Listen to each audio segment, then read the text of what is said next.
what you heard, don't care what you heard. I'm taking it all cause I want the world. Yeah, I want the world. Yeah, I want the world.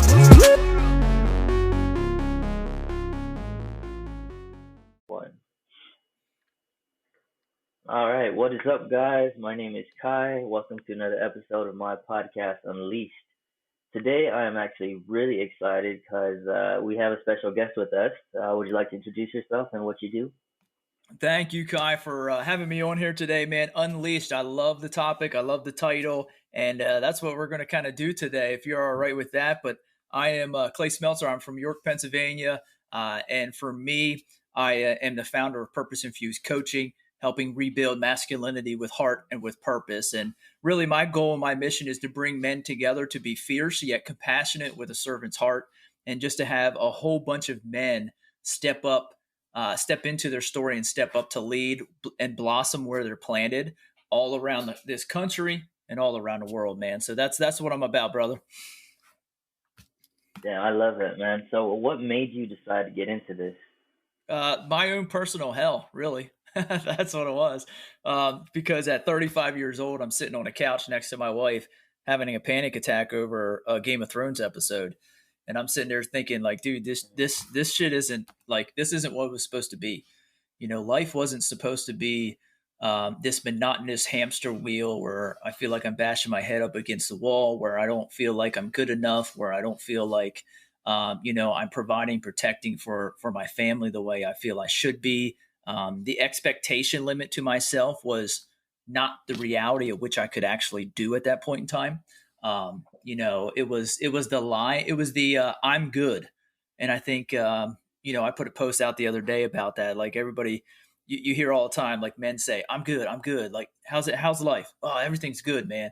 And the problem is my I'm good was filled of anxiety. It was filled with fear. It was filled with shame. Was filled with a whole bunch of different things that really wasn't I'm good. It was a lie. And the day I stopped lying to myself and really diving into the things that I actually felt and unleashed the inner part of me who was really there, is the day I actually took a hold of my life. They always say there's 2 days where you're born: the one that you came out of your mom, and the second one is the day you realize and own every single thing about yourself. And that was really kind of what got me started. I started sharing because I sucked at sharing, and I islanded myself off and didn't want to tell people what I was actually feeling. Didn't want to talk about my anxiety because it was shameful. I was ashamed about it. I thought it made me less than, and other people, especially my wife, was going to think I was less than. Which, when I finally told her, it really expressed how I felt and said, "Hey, you know what? I really am dealing with this anxiety a lot, and I don't know what to do about it." She's like, "I'm here for you," and I'm like, "Wait, what? You don't think like I'm less than a man?" And she's like, "No, like, I think you're like brave for saying something." And I'm like, "Well, shit, I should have said this a long time ago," And it's like those different things. But then I had a one of my buddies come to me, and into the coaching realm, he asked me to help him out, and from there birthed Purpose Infused Coaching. There birthed the brotherhood, the exclusive brotherhood that I run, and so forth. And man, it's just a blast, man. I love helping guys take ownership of their life, to take ownership and love their story, and to wake up every single day excited instead of hitting the ground running at 10 million miles a minute and being like, dude, is this all there is to it? Hmm. I see. So, would you say that it started with basically you on your path to wanting to have more energy, have a more better life because you felt like you weren't living up to your potential, and then from there, you said you talked to a friend of yours, and then y'all decided to do something for more men in general, or how did that exactly work? Yeah, I really wanted to get myself right. And I'm a strong believer. I mean, as men, we were taught, like, go serve everybody else. Nobody ever taught us to serve ourselves. And that's one of the things, like, I started doing. I started putting myself first. Because think of yourself, Kai, as an apple tree. And the only thing that you can get, an apple tree can give, is an apple. But what men try to do is cut off a limb, and we will literally cut ourselves and cut a limb off and try to plant it next to us, grow it, cultivate it, and try to grow somebody an apple tree, or not an apple tree, a banana tree, and try to give somebody else bananas. But we're still, if we cut that off and we grow it, it's still going to be an apple tree because that's what we give. And we were taught to give everything else besides what we truly are to people. And I just decided to really find out what I was really about because I didn't know. As a teacher, I walked into the classroom every day not having a purpose of why I was there. You know, I this will be my 18th year teaching. At that point in time, it was my 13th year teaching, and I was burnt out. I was a burnout teacher. I was sitting there going, dude, like, I can't stand this. I dreaded going to work every day. And it just, because there was no purpose behind it. What was I really truly there to do? Teach math? Okay, but there's something more behind it. And I didn't know what that was. So until I did the work to find out what that was, I was still going to live in that what I call crazy man cycle, is just that run around and monotony of life. But when I found my purpose, not found it, sorry, that was wrong. When I revealed my purpose, which is to own myself, love my story, and live with purpose, now I had a reason to be there. Now I had a reason to pour into every single kid. Now I had a reason to wake up every single day and be like, why do I get up, step out of bed, and go after today? Is because of those three things every single day. So it brought excitement to life. It brought a reason for life. It brought a why for life. It brought a why I was there. So I turned from this burnout teacher telling my principal to be like, yo, dude, I'm going to peace out of here and go work at a convenience store because it'll be way easier, to being an excited teacher like it was my first year again, you know, which is awesome.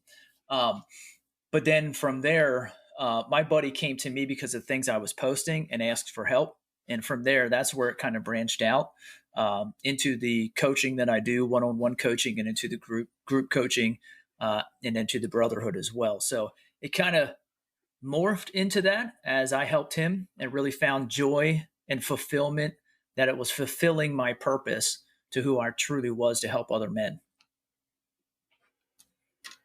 So when you say that he wanted help, was it something that he felt like as a man, like he was kind of lost in his way too, or what was the way that he wanted you to help him? Yeah, he at that point in time for him, he was just let go of a 20-year career in the job that he had, and it was, the company was just downsizing, and he just happened to be cut. And we sat down for breakfast, and he said to me, he said, Clay, you know what? I'm in a really good space. You know, I'm not scared that I got cut. This is an opportunity for me to really find out exactly who I am. And as I've seen your journey throughout, you posting on social media, and I just want to feel like you feel. And that's kind of what it was. And so at that point in time, I was like, hey, listen, I don't know exactly how I'm going to help you out, but let's do this thing. And I just knew I could help him. And I wanted him to feel exactly how I felt when I found my purpose and was living every day with intention. And so for me, we just kind of went at it. And from there is where I started to develop my core principles, the 4 foundations and the 4 principles, where I started to develop the programs that help us really dive into who we are so we can identify exactly and what our purpose is and define that. And, you know, it was so awesome the meeting we had, and this is why I continue to coach and what inspires me to continue to create and to do things and to help men, is because the day we had a meeting on a Saturday morning, a session we met every week. And that Saturday was that previous week was the first week he lived his life with a defined purpose. So we were sitting there talking about, how'd you go through this week? How was it different? And he's telling me all these things. And he said, Clay, can I just stop you right there? I said, yeah, what?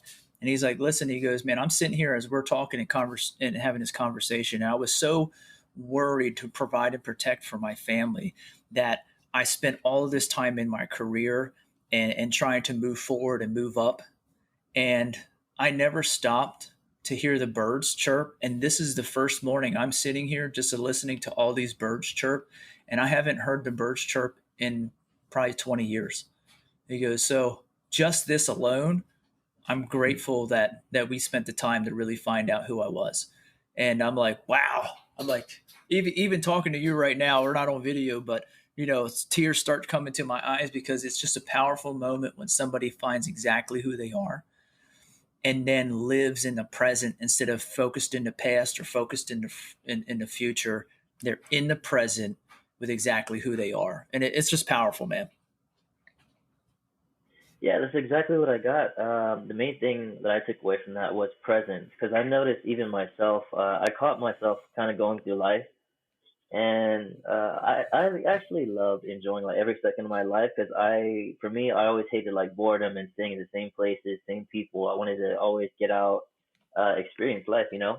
Hmm. But for me, when it came to relationships, that was my problem. It was that I didn't realize how unpresent I was being with that person I was with. Like, for example, I'd be spending time, like my idea of spending time with my girlfriend that I was dating at the time, and she would always end up telling me like the day after, like, why don't you spend time with me anymore? And I was like, what are you talking about? We just hung out like 2, 3 days ago. And she's like, no, you were on your phone, you were doing that, you were doing that. Hmm.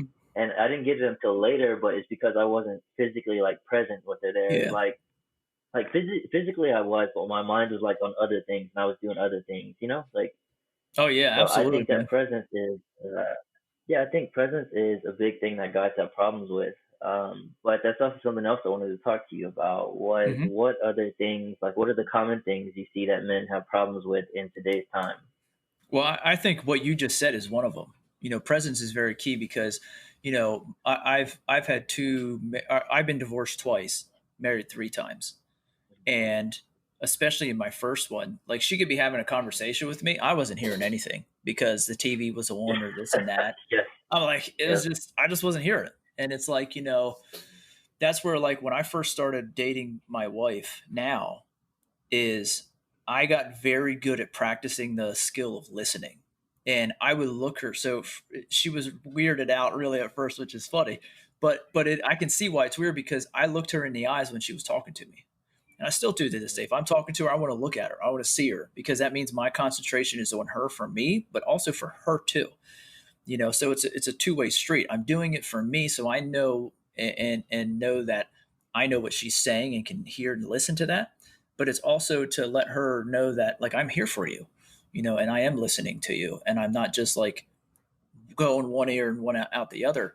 But it was very uncomfortable for her at first because I looked at her, and I think that's one of the biggest things that as men to be present is to listen. Like you want to be more present with your relationships with your wife, your girlfriend, your husband, or whatever it may be, or your kids or your coworkers or friends, family, whatever it is. Listen more. You got two ears and one mouth for a reason. It's because your ears should be working more in your mouth. And it's like that's where it's like, but it's a skill. Like you have to work on this skill. And it was, I mean, it took me probably, I don't know, 2 years to get really good at listening. I mean, it's a long time to work on something to feel like, I've at the point where I can do this well. So I think that's one of the things. But I also think presence, man. What you said there is just like talk like so many kids that we see. I'm a teacher, so I see so many kids that dads aren't in the picture. There's not a father figure in the home, right. or there is a father in the home, but they're absent. And that's where it's like for me, that was part of my story because I would go to work my tail off there, come home, and all of a sudden, like I'm worn out, I'm beat. Like I just went through all that. So what my kids got is my kids got the leftovers. And to me, once I revealed my purpose, they got all of me too. Because I can give all at school, but I realized I can also give all at home as well, and I didn't have to be that worn out piece. And I think that's lots of times when men walk around with no purpose and no why, then we're given leftovers to things because we'll pour out into money, which says, hey, if I make more money, that makes me more of a man, makes me more of a provider, protector, which is not the case.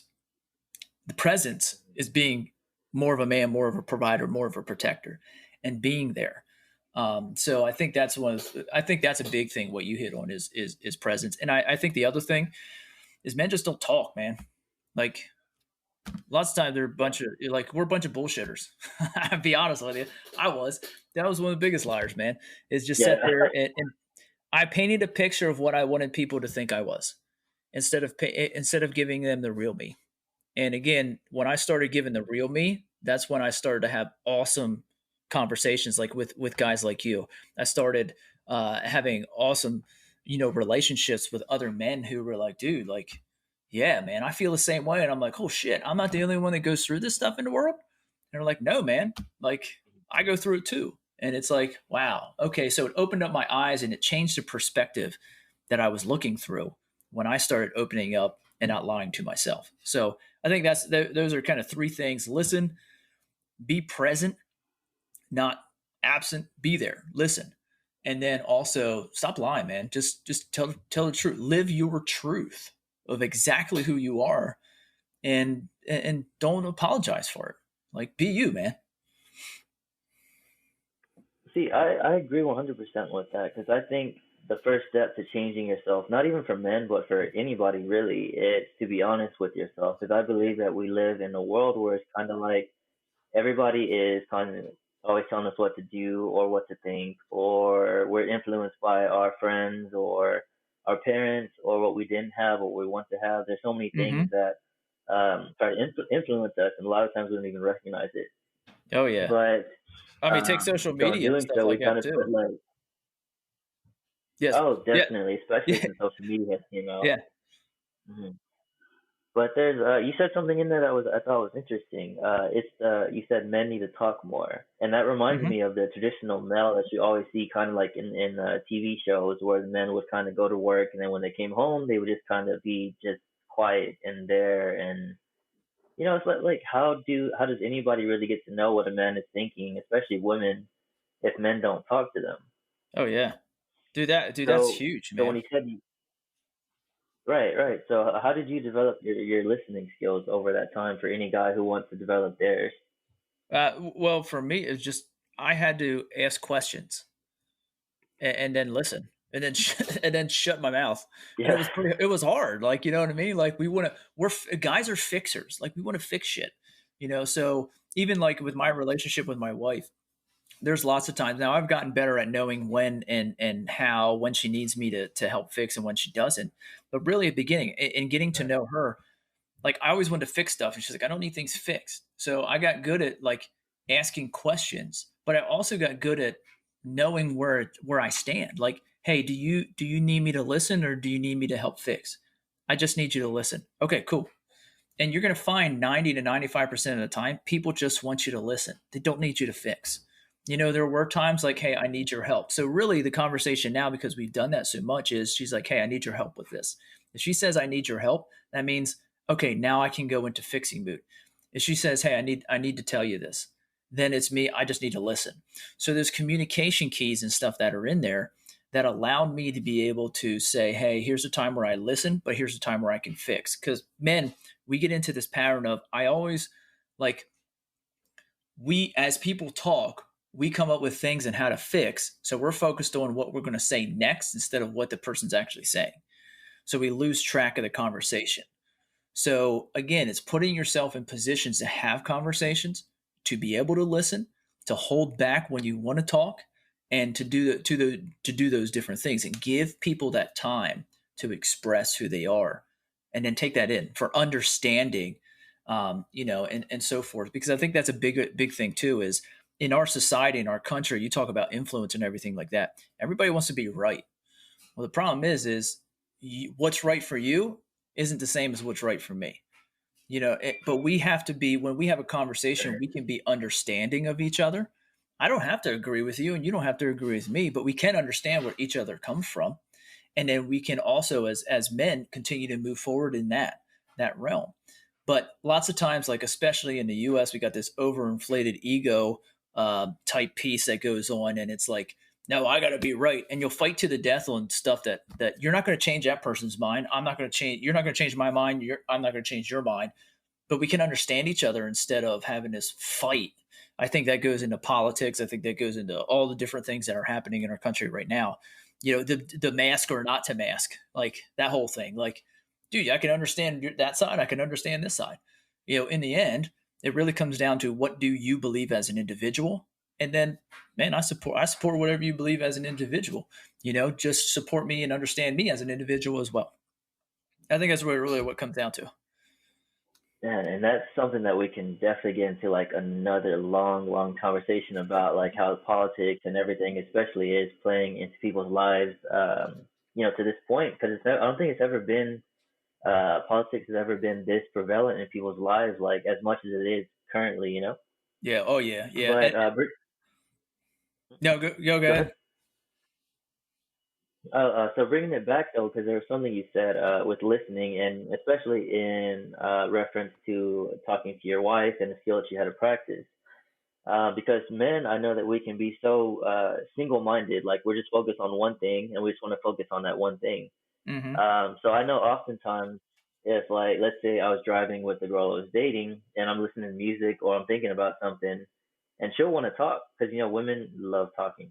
Mm-hmm. So my mind is like just listening to the radio, and I'm just kind of like I'm hearing her, but I'm not really hearing her. Yes. But I think that's another Did, problem that men have. So I wanted women to understand that is like we want to be focused, but we have to really train that skill to actually yeah. focus when women are talking, because Yeah. they do talk a lot.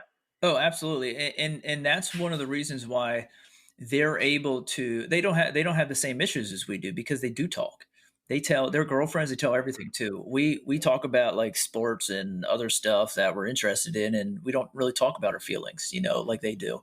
And that's one of the things that I want to break that mold is that we can have conversations about hurts, pains, fears, all that kind of stuff with guys, and really have those conversations so that we can be more emotionally um, stable is the word that came to my mind, but really non-emotionally reactive, but thought reactive, and I think that's Right. that's a big piece to it. But there's a great book. It's called Love and Respect.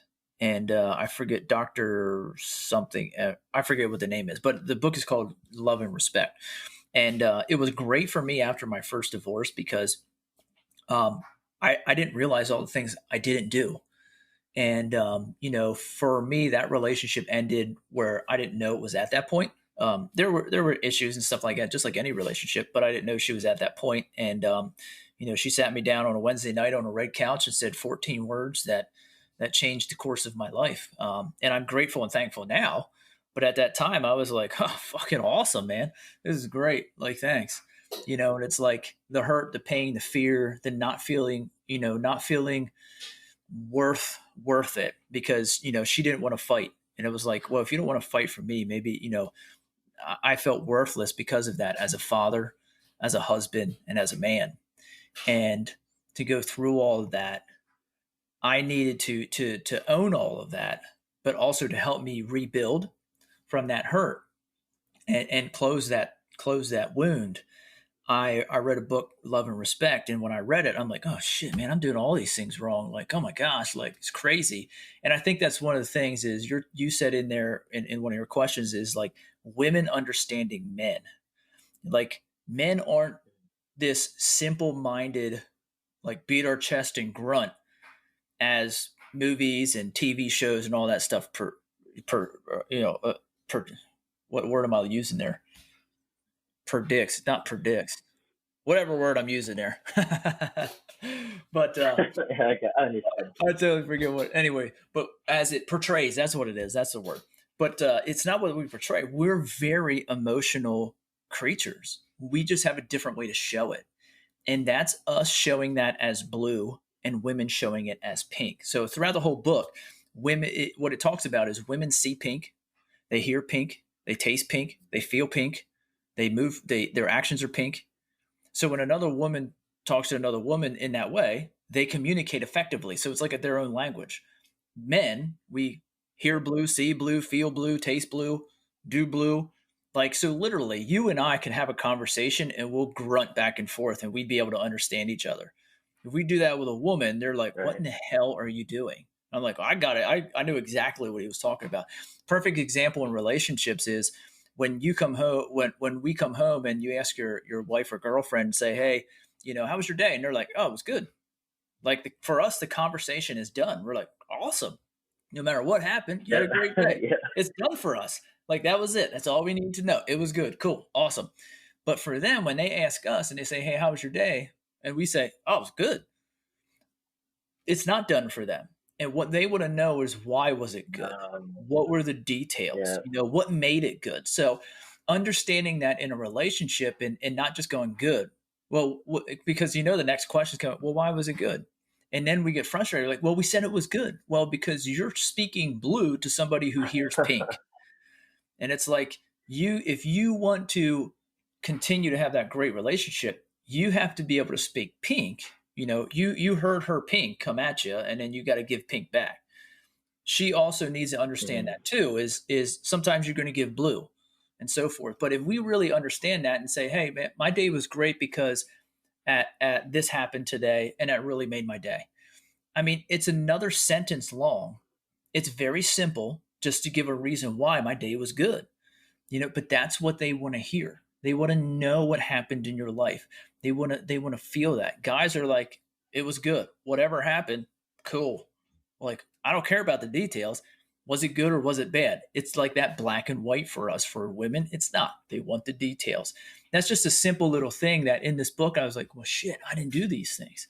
And it's like, just to be able to take that time and understand that perspective of where they're coming from. And each woman's different and each guy's different, but to understand their perspective of where they're coming from and how they think, and to be more aware of who they are as a person, allows you to have better communication with that person and to have better results of whatever outcomes you want. Whether it's a solid marriage, whether it's just having a chat, whether it's a business deal, or whether it's learning from each other, whatever it may be. That understanding gives you a better opportunity to have something that's real that comes out of it. Right, and that is exactly something I talked about in one of my podcast episodes. It was the way I related it was, if a man is like speaking Italian and the woman speaking German, it's kind of like, how do we actually communicate with each other Yeah. unless we actually start learning like little words here and there, and then the more words you learn, which this is definitely a process, because I had to study so, just like you did. I had to study so many different books, so many like how women think, how men think, so I could learn more about my own self. I Mm-hmm. could learn more about how they think, and I could apply. It is just such a long process, but the more you work at it, obviously, the better you can get. Because I noticed the main problem that men have and women have is they expect the other person to communicate in the same language that they do. Yes. So, like for example, women, just exactly as you said, women expect men to communicate, in the ways that they do, and they get frustrated when we don't. Men expect women kind of do the same, because we don't like talking so much about so many different, like, things that really to us don't seem that important at all. That kind of Mm-hmm. like irritates us as men. Yeah. But so that brings me back to my next question. What do you think a man needs from a woman in a relationship? Like, what is he looking for? What makes him feel fulfilled? Like, what is the common things that you think men need in a relationship or marriage? Um, what I believe they need is nothing. What they want is Hmm. to have a relationship where somebody loves them as much as they love or loves them as much as they love the other person. And I think they also want, um, just to be with somebody, and just to be with somebody, just to be with them. I mean, I've been divorced twice and married 3 times, so that's why I say nothing. Because in all reality, my wife doesn't need me, and I don't need her. But I love spending time with her. I want to be with her. In my first marriage, I needed her for stuff. I needed that other person to fulfill stuff in me that wasn't I wasn't fulfilling myself. So once that was over, then the work, then feeling, that's where all this feeling, or lack of worth came from, is because that wasn't fulfilled what I was looking for out of somebody else. My second marriage, red flags all over the place to start with, yet I kept going. I got married, had a kid with this person, because at some point in time she validated who I was as a man, as a father, as a husband. Those three wounds that I had from my first marriage, once that was over, I went through all of that. I had to learn the hard way that nobody validates me but me. Therefore, that's why I said with that question there, I said, what do they need? They need nothing, but they want somebody to be there with them, to share this love, share this relationship, share this harmony with somebody else. because again, at the end of the day, like I love she is like a strong ass, badass woman. I love her to death for that. But she doesn't, at the end of the day, I know she doesn't need me. And at the end of the day, she knows she doesn't need me, or I don't need her as well. But we love just being with each other. And this is the first person that I actually married just for being her. Period. That's it. There was nothing else behind it. My first marriage, I married because, well, that was the next step. Go to school, get a good job, get married, have kids, white picket fence, all that BS that people tell you. And that's what it was. And then my second marriage was to try to find validation from a woman. That will never happen. And my third marriage is because I just love her. Like I love her and literally would spend every second, whether we're doing exactly the same thing or just in the same room, I literally spend every second of my day with her. Like that's how much I just enjoy being with her, because there is no need for anything else. Just for the pure fact that I want to be with her. Like that's it. There's nothing else there. And it literally, honestly, man, it is beautiful to feel and to have. The only thing I ever wanted somebody to do was love me as much as I love them. And that's what I got when I fully owned who I was. Because validation, she doesn't validate me for who I am. She makes me feel good about who I am and does things to show her appreciation of me. But it's my choice whether I accept that validation or not. I honor her and her words, but in the end of the day, it's still my choice whether I validate me or not. So hopefully that answered your question. I don't know if it was what you were looking for though. No, no, you said it pretty good. When it goes to validation, you're 100% correct because my opinion, I really don't think anybody should date honestly unless they actually feel fulfilled as a single person because whatever you lack in yourself, when you get with somebody, you're going to try to get, whatever you lack from them. Whether that you feel loneliness, so you're trying to get that from your partner. You don't feel like you love yourself, so you're trying to find someone who loves you. Whatever it is that you lack, you're going to try to find that in somebody else. And the problem with doing that is if you give someone that power, you also give them that power to take it away as well. Yeah.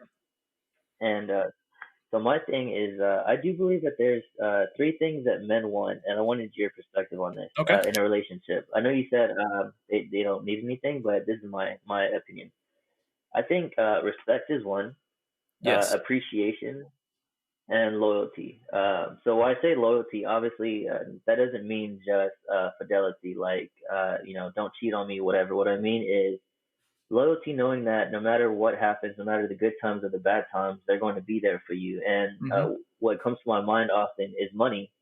So if a man loses his job, if he's making like a ton of money, but he loses his job, something happens, his business goes under, we don't want to have to worry about, oh, what is my woman going to do? What is my wife going to do? Is she going to Mm-hmm. leave? If try to find someone else who has more money or more resources, or she's gonna try to take the kids, or we don't want to have to worry about that. We want to know that their loyalty is saying like during the good times and the bad times, whether you have enough money, like a ton of money, or nothing at all.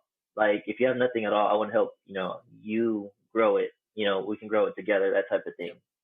So loyalty is a big one. Respect also, because so many times when a man feels disrespected, honestly, I think that's where a lot of like physical harm comes in because I don't know if you've ever been in. I've listened to a little bit about your, what you've been in your marriages and divorces and all that.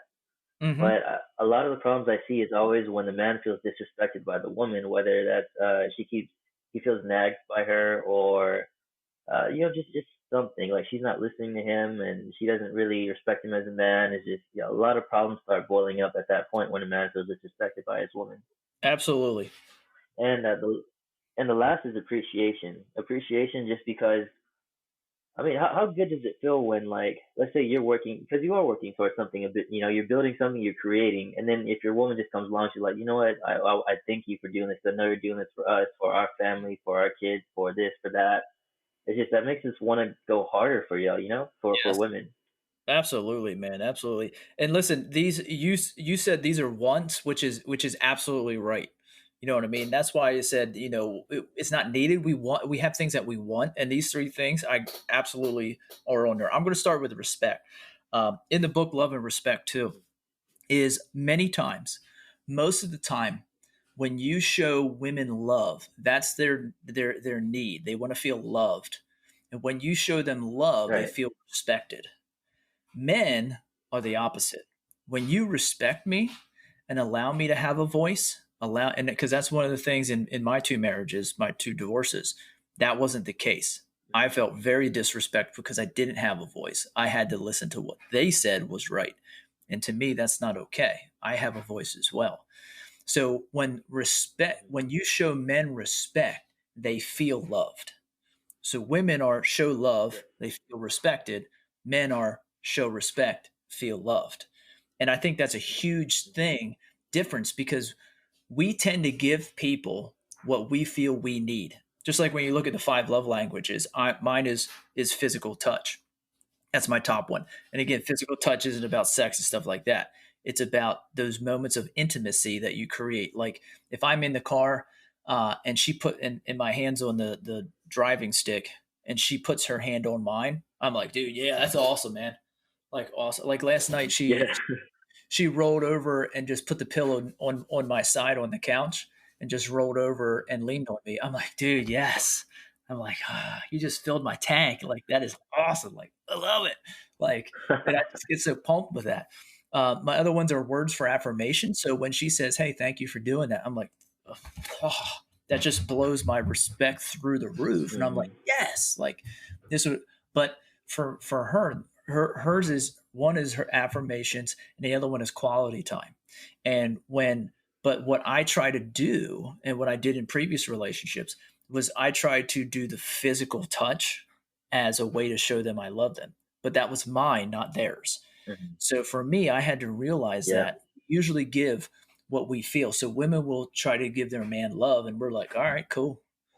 But if you said to your man and say, "Hey, thank you for," like when your man came home and he he worked his ass off today, and you just said, "Hey, thank you for working your ass off today. I appreciate that." Like that would blow. Like he would go to bat for you like nobody's business, and that's what I think women don't understand. They'll say, "Hey, I love you," and this and that, but it's like, okay, we're like cool, and it doesn't mean to like not say that that's important to the relationship, but when you say, "Hey, thank you for," when we feel that respect, that's 10 times more because that shows us that love, and I think that's important. Appreciation, I think, falls in that line is when you appreciate me, you respect me. But then when Yeah. loyalty comes in, I agree with you, man. It's more than just fidelity. It's more than doing those things. The word that came to my mind when you were describing it, Kai, was unconditional. When you Yeah. Yep. I wanted somebody to love me unconditional, not conditional to what they thought I should be or the expectations they had for me. My wife now does that. Mhm. My other two did not. They wanted me to be a certain way, and if I wasn't that certain way and that didn't meet their expectation, that means they weren't happy. Well, I came to find out that listen, I don't make anybody else happy. Like, man, Kai, I can't. No matter what I do, I can't make you happy. Happiness is your choice, not mine. I can help Right. you think about being happy. I can do things this or and especially in relationships, we can do things to help that person choose to be happy or to make them somewhat feel happy. But in the end, it's their choice whether they feel happy or not mine. We can always give to that piece. But unconditional to me means there's no conditions on what happens. So if I would lose money and stuff like that, or I lose my job, that didn't define our relationship or how much love you have for me or how much respect you have for me. That would allow us to become stronger. It's not conditional on what your expectation. It's unconditional. It's there for no matter what. And I think that's when you say loyalty, that's what comes to mind for me. Mhm. That's 100%, man. And that brings me to another question. And this one will be the last one in regards to relationship. And I wanted to ask you this because I wanted women to hear this one specifically. Because I've seen several posts about, some women they'll post things on social media and it'll say something along the lines of, "Why are men so afraid of commitment?" Or Hmm. something along that line. Oh So I yeah, wanted man, to that's ask, good. yeah, in today's time. how do you feel most men think about dating and marriage? Like, what is our attitude toward it, and what is our fears? Why are they afraid of commitment? Is hurt, emotional hurt. No, like, how do you feel? How do you, right, right. Yeah. You know what I mean? And that, I mean, that's really what it is. Why are we scared of different things? Because emotional hurt that we can't take care of. It's a wound, it's a scar that you can't just bandage up. Mhm. And that's one of the things, as being divorced twice and married three times, I'm like an odd statistic. Usually men who divorce once, the statistics to get remarried again are lower, but usually 80% of men who get divorced twice never marry again. Why? Because it hurts. It sucks. Like even my second marriage where I knew wasn't really the right fit, that still hurt. Like the emotional wounds that occur are deep, are strong, but we don't talk about those things. So the hurt, we don't know how to take care of this. I can't just put a bandage, or I can't just stitch it up and move forward. I can't take the blade and burn it shut. Like I can't do those things. And it's there. And I think that's one of the things is in relationships. So for women, why do they feel men are afraid of commitment? Because they could get hurt emotionally, and it's not a quick fix. I think though there's a lot of men out there that hold relationships in a very high regard, and they really want something that's special because even though we seem rough on our exterior, on the inside we really care, and we want somebody to really love us the way we love them, and to give all to us just like we give all to them. Because I think when a man commits, it's like he's committed like till death. When they, like, for me, when they said till death do us, but that's what I meant. And it's like, you know, that's very strong in a man. So when he does that, he wants to know that it's right. And I think lots of times trying to figure that out hurts. But I think also, I think something that hurts relationships there too is, I think women just need to be more open with exactly what they want. Like Oh like man. at the beginning, I told my wife, like, just don't give me hints. I don't do hints. Like hints don't work for me. Like you can hit me all you want. Like just say it. If this is what you want, just say what you want. That way, it's very clear for me. I don't do that, and I think that sometimes that comes into play with the nature of what women do and how they communicate. And I think if guys are just like literally, they're just scared of that too. Like, well, if she says she's okay, does that really mean she's okay? If I said, "Hey, Kai, you're all right," you're like, "Yeah, I'm good." I'm like, "Okay, good." Like, Yeah, we're if good. you ask her what, if they say, "Yeah, I'm good," it means something totally different. So that comes back to communication. But if they would actually say exactly what they wanted, it wouldn't be so confusing for us. Because I think it's a lot of times it's just so confusing that men are like, "Screw it," you know what I mean? Like, hell with it. I'll just go play the field and have fun, and that's it. Like other than that, like relationship, like it's too much work, and it's like to figure out what somebody else is thinking instead of somebody just telling you what they want, what they're thinking, and vice versa. That could be for Right. See, women too. what comes to mind for me as I've never been married before. What comes to mind is just the horror stories that I've heard Hmm. about a man losing like half his stuff or more, especially in states like New York where he has to pay for it in a divorce. He has to pay for her lawyer, and she gets the kids, and oftentimes she gets the house, and just so many horror stories like that of women leaving and leaving the men with almost nothing in a divorce. I think that's another reason. I think we are scared to, get married because we fear that. Do you think that's a valid fear that a lot of men have, or what do you think? Oh, absolutely, man, dude. I've been there twice. Blows like Yeah. it, and it's like custody. They came after me at custody. They came financially. They came, like, I had to go, and the court system sucks for this, and that needs to change. Not only with Right. like, because I walk into a courtroom because I have a penis between my legs, I have to fight for the rights for my kids.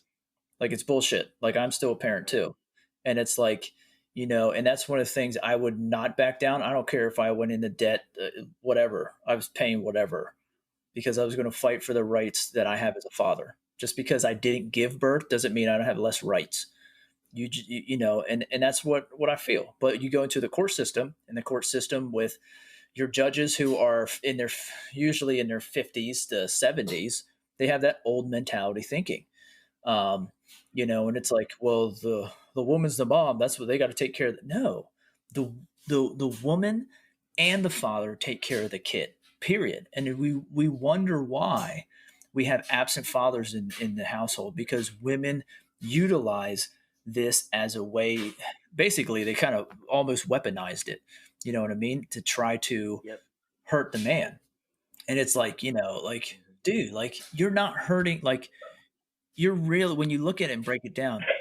You say you're all about your kid, but you hurt your kid. Like all the things that you try to do to utilize to hurt the man with your kids and custody and money and all that kind of stuff.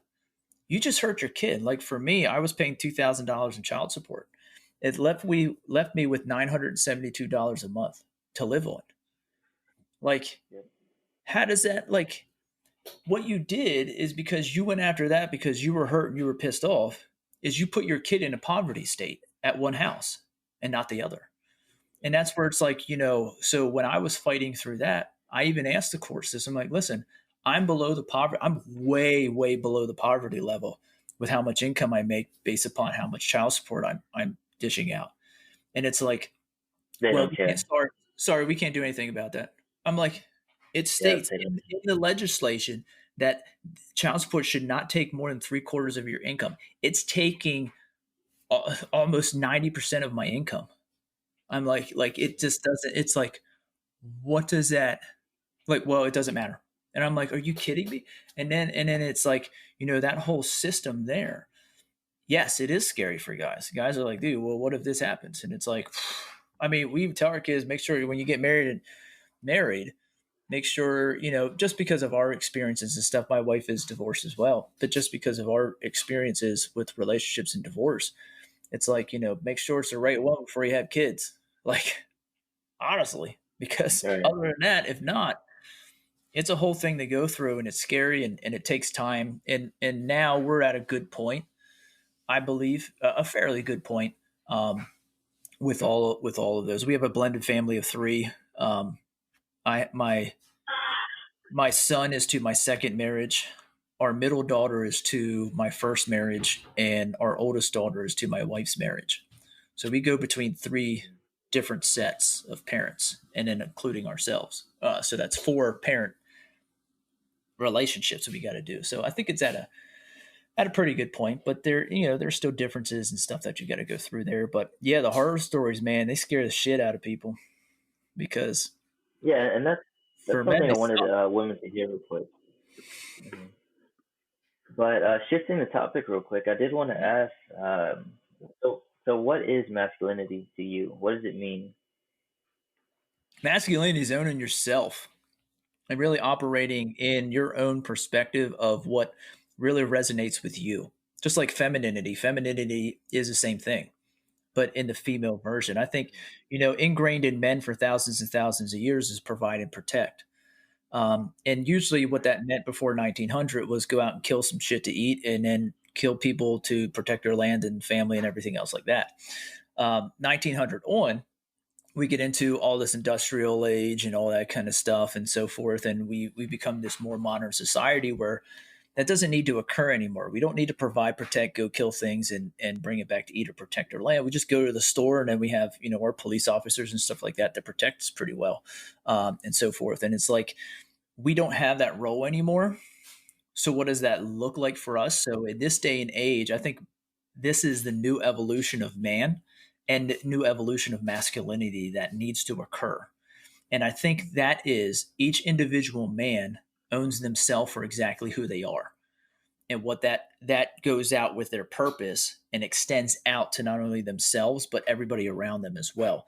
So for me, masculinity, this new evolution of really taking ownership of oneself, just like femininity, I think is the new evolution of femininity, is to really own themselves as a woman, because they're also provide and protect, but it's different than men. So how they're comforting, they're bringing in, and it's that comforting, providing, protecting, whereas men is that provide, protect in a physical, more of a physical manner in order to do so. That's ingrained for us for thousands and thousands of years. But I think that has to kind of change, where that masculinity, I always say, it's building men who are fierce in who they are, but yet having compassion with a servant's heart. And I think that's where that compassionate piece comes into. It's the softer side of men as well.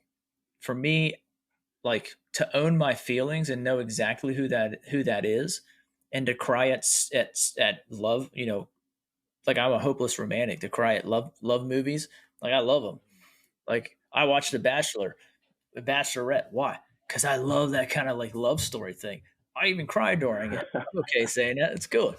But I used to Yeah. step back from that instead of step into it. And I think that's owning me. I cry over those things.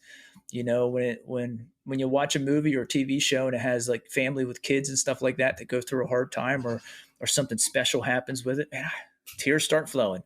And it's like I'm okay with that. I wasn't before, but I am now. And I think that's just really owning exactly who you are as a man or a woman, and then living like that every day. I think that's the new evolution of masculinity. I'm glad you said that, the new evolution of masculinity, because especially in today's time, it just seems like there's so much confusion about, since our separation from the typical traditional gender roles, like men going to work, the women staying home, taking care of the children, taking care of the house. It has just changed so much, the traditional roles to now, and it seems like men feel like maybe left out. They don't know how to be masculine. They don't know what masculinity means anymore. Especially one of the problems that I have is when women try to define for men what masculinity is. And Yeah. the reason I have a problem with that is because they don't know. It's like don't tell a man how to be a man. Like you don't know. Like when it comes to women, like I'm never gonna tell a woman like what it is to be a woman. But only thing I can do is listen to her Yeah. Yep.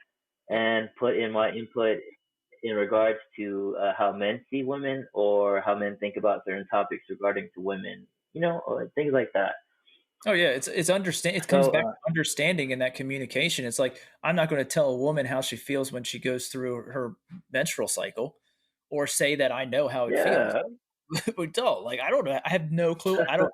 And honestly, like man, with I have so much respect for women, and seeing, my two exes go through childbirth and everything like that, and or child rearing and then childbirth. Like, dude, so much respect, like for women, for mothers, just in their the things that happen to them that don't happen to us as men.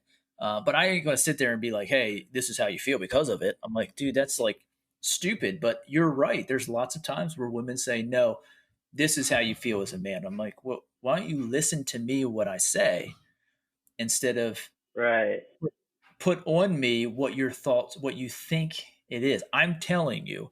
And I think that comes back to the other conversation is when, like, if I say a specific thing, like, that's what I mean. Like, I don't mean anything else from it. Like, I just mean, like, hey, here's what like, I feel like masculinity is dealing with compassion, and it's dealing with having a servant's heart. Period. That's exactly. Well, does it mean this? Does it mean no? It means exactly that. Like, that what I said is what I said. That's what I mean. I think lots of times there's these different meanings when women have conversations that they think applies to us as well, but that's their pink thoughts, which is our blue thoughts. I think there's some confusion too that lies in that. hmm Okay, and so next is how can a man grow himself and reach his potential, especially when starting off? I mean, for me, it's diving in. It's getting real with yourself. Um, for me to really own myself, I had to dive into my shadow. And if you listen to this and you don't know what your shadow is, it's all the shit you don't want to talk about that you shove back in the back of your mind, down in your heart, and everywhere else that you don't want to deal with. And in order to fully realize who you are, you got to deal with that because even in the darkest of rooms, your shadow's still there. It doesn't matter how bright it is or how dark it is. Your shadow's still with you. It always comes out. And you got to know what that shadow is. Just like for me, anxiety was one. I had to deal with that. I had to step into that. And what I mean by stepping into it is actually feel it, is actually write about it, is actually talk about it, do those different things that allow me to own my anxiety instead of act like it didn't exist, which is what I tried to do, which made it worse. Anger was another one that I had to conquer. Getting angry, feeling angry, popping off. It takes a lot for my button to be pushed, but when it's pushed, it goes from like 0 to 4,000 real quick. But it's like Right. finding that control in it. I can be angry, and that's a whole nother topic in itself. But I can be angry. I can be pissed. Like I have a right to feel that, and I'm going to feel that. What I don't have a right to do is hurt or harm other people because of it. But I can utilize that energy. When I look back at times in my life where things are going really great, I utilized anxiety, the same chemicals that release with anxiety I used. And I also used my anger. There's lots of times in my life where the biggest parts of my growth came from the times where I was pissed, like the most. Like I had the biggest amount of anger. I mean, I think about the times where I was fighting through custody battles, child support, and all that stuff. Like, dude, I was a pissed dude getting some shit done. And it's like, but I utilize it in an effective way instead of a negative way. And so Yeah, using your emotions instead of letting your emotions use you. yeah, and I think that's one of the thing is we just got to get real with ourselves, especially men. We got to stop saying everything's good. Stop lying. Like, just be real. If you're scared, you're scared. Say it. Like, but we get all these cliches and all these different things of what we're supposed to be. But dude, just be you. Like, be the badass you that you were meant to be, and figure out what that is. Define your purpose. Like, why are you here on this earth? You only get one shot. You might as well know why you're here. And if you're not spiritual, that's okay. You don't have to be spiritual to have a reason why you're here. A lot of times, purpose goes back to people saying it's spiritual. Well, for me, it is. It might not be for some other people, but for me, some of that is spiritual, not all of it. But I'm here to own myself, love my story, and live with purpose, and to help people do that and to find that. And it's like, that's why I'm here on this earth. That's why I wake up every day. That's why I'm talking to you. You asked me here, did it meet those 3 requirements? Yeah. Okay, cool. We're doing it. If it doesn't, I don't do it. And it's just like life gets simple when you really find out exactly who you are. Just like I said before, there's 2 days you were born, the one where you came out of the womb and the day that you take full ownership of everything in your life. And that comes with defining exactly who you are. I love that, man, because I think that's another problem that men have is the lack of purpose that they feel. Because if a man doesn't feel like he has purpose, then like why is he here? Like what's motivating him to keep on going? I think otherwise he just kind of wakes up and he just goes to work and he does what everybody else does, but he doesn't feel there's real meaning to his life. So when it comes to purpose, this will probably be like the last topic that we talk about here because we've been talking for about an hour, which I don't mind. But Oh, geez, yeah, I didn't even think about that. That's awesome. yeah, so when it comes to purpose, how can a man who doesn't know his purpose, how do you feel he can find his purpose or give some And meaning to his life?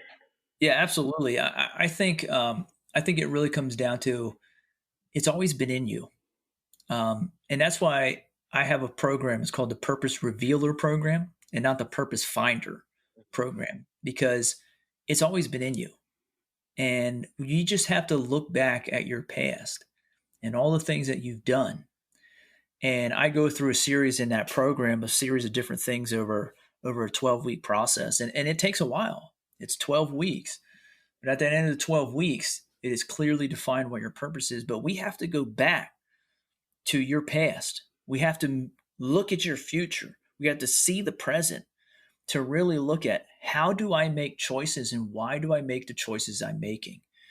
Because in those choices lies your purpose. There's a reason why you do what you do, or have done things in the past that you do that are those fulfilling moments. And we look at back at and you look at your best self, that version of your best self, when you were like, hey, in my life, this is where I feel like, man, this is like the top I was at. you were operating probably out of your purpose. You just didn't have any clue. So when I defined my purpose and I look back at my life, I played high school football and baseball and then went on to college to play baseball. But when I look back at just like my high school football and baseball career, my purpose to own myself, love my story, and live with purpose was in there. I had no clue I was doing it, but naturally Mm. I was doing it. So when we talk about own yourself, so let's talk about in the baseball field. When I owned myself on the baseball field, that means I was going to be the hardest one working on the field. I was going to be the first one on and the last one off and the hardest worker. Like I was making sure that I owned my responsibility on the field because when I owned my responsibility on the field, it helped the team out. Love your story. Man, I was a dude that pulled people together for a cause. And to take that opportunity for the season to really make an impact, not only because we wanted to win, but to do more than just play baseball. It's come together as a team. So that was love in my story. And to live with purpose is to help other men get better. So I was the guy that was out, hey man, I'll work with you. Hey, I'll do this. Hey, let's do this together. It was never about me except for me getting better at my position or my role on the team. It was also always about the. So when I look back at that, I'm like, well, shit, I was doing it then and had no clue I was doing it then. When I went into teaching, why did I go into teaching? Well, because of those things. I do them in my classroom. I just didn't know I was doing them. And as soon as I identified that, hey, these are the things that I do that fulfill me, that fills my cup, that fills me up, that allows me to be that apple tree and be the apple tree all the time and just give apples to everybody abundantly, then that's when I started to be excited about life. But before then, I had no clue why I was doing what I was doing or choosing what I was doing. But I had to go deep, find all those things, and go through that succession of identifying, pinpointing exactly why I made decisions the way I made them. And then from there, define that piece. And once I defined it, lights out, man. Game over. Life is exciting. Would you say that, so in order to find your purpose for a man who feels like he doesn't, it kind of goes with what you're saying. My idea is that it goes, you said look back at your past. Mm-hmm. So one of the things that I found to help me with feeling, with finding my purpose and what I'm meant to do is think about what you like doing when you were younger, when you were a kid. Before you were 10, before you were 12, there were things that you wanted to do, even if they weren't, like, let's say you wanted to go to the moon or, astronaut or something. Mm-hmm. Even if they may be like out there, I think it has something to do with that type of realm, like maybe like studying the stars if you wanted to go to the moon. For me, I always wanted to be a scientist, an actor, something like that. But acting, I found out I like that because I like variety so much. So I get to be different type of people. I get to talk and like experience different things. Yeah. And also pulled other people together just like you did. Yeah, and But it comes back to your why, Kai, and that's why did you want to be that? Why did you want to be a scientist? Why did you want to be an actor? You just said it right there, and that lies in your purpose because your purpose is in what you do, and I think that's one of the big mistakes that we have is people think, well, my purpose is to be a teacher. Well, as soon as I signed that contract, then my purpose was fulfilled. That's not your role. Why do you want to be a teacher? What's the purpose behind that? What's the reasoning behind why did you choose to do that and do what you did? For you, acting and stuff like that, you just told us exactly why you felt that that aligned with your purpose. We do things that align with who we are. Who we are is our purpose. We just never clearly define that. that is definitely a big one, clarity. Because if you don't have clarity, like my main thing, so just to recap, is just being real with yourself. That's the first part of changing. So being real about your bullshit, being real about your weaknesses, your shortcomings, what you want to work on, and then the next part I would say is knowing where you want to go. Like, what is your ideal life? What is your ideal, just everything? What is the type of life you actually want to have? A lot of people they limit themselves with their creativity and they kind of aim like really low. They Mm-hmm. aim for a lot lower money than they want to make. They aim for a lot lower life than they actually want to have. So my advice to men is have a vision and let it be like as wild as you want it to have. Like don't put any type of chains or anything on it that can diminish your vision. So it starts with being real with yourself, having a vision of where you want to go, like the ultimate vision, and then breaking it down in tiny steps of how to get there. Even if you don't know how to get there, just start with something. Just start learning more about, where you want to go, what you want to do, just anything at all. And then if Hmm. you keep sticking to it, eventually the pieces will fall into, part of, you'll start seeing the puzzle, one piece at a time. But, you get what I'm saying? Like more clarity. Clarity is Oh, definitely the biggest thing when it comes to vision. clarity is key. Without a But vision, other yeah, without a vision, men shall ex- perish. exactly, my man. But other than that, I think that we will wrap this episode up. Is there anything else you wanted to say to men or to women or anything at all? For both, man, just own yourselves. You know what I mean? Go out and know exactly who you are.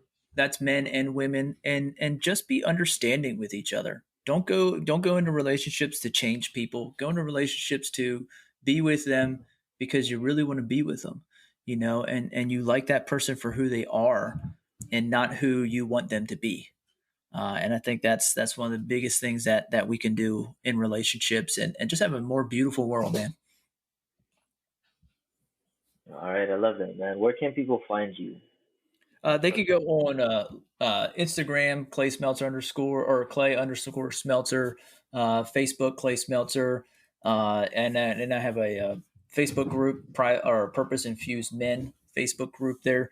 You can invite. I'm on LinkedIn, and then you can go to purposeinfusedcoaching.com, my Kajabi, and that'll be in there too. That you have that, so it's a link to my website to get some more information as well. Perfect. Thank you very much. I want to thank you for coming on this podcast. Thank you for being a guest. I hope the people listening, I hope you find a lot of value in everything that you've heard today. But thanks again, man. I appreciate you coming on. Dude, my pleasure, man. Appreciate helping you out and anything I can do. That's what we're here for, man. Two guys getting together, talking about some good stuff and helping a lot of people out. All right. I love it, man. All right. To everybody else, thank you for listening, and we will see you again shortly. Check out our last episode. Take care, guys. Bye.